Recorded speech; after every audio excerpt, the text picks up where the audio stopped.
Dans cette vidéo, nous vous montrerons comment enregistrer un courrier manuellement dans l'application Marche Courrier. Pour ce faire, nous vous recommandons au préalable d'étudier le courriel que vous avez reçu, ainsi que l'ensemble des pièces jointes associées.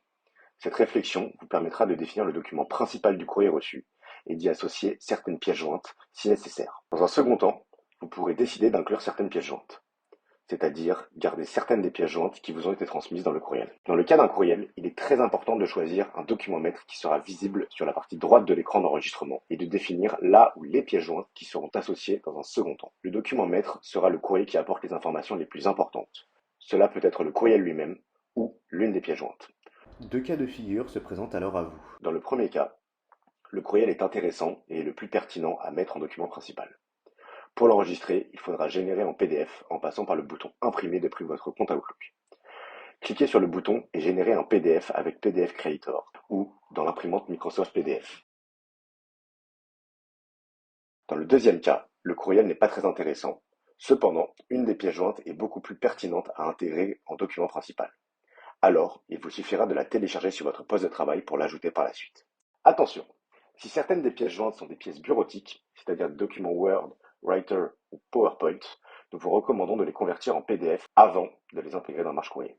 Une fois vos décisions effectuées et vos pièces téléchargées, commencez par vous rendre sur votre compte Marche Courrier. Sur la gauche de l'écran, plusieurs icônes apparaissent.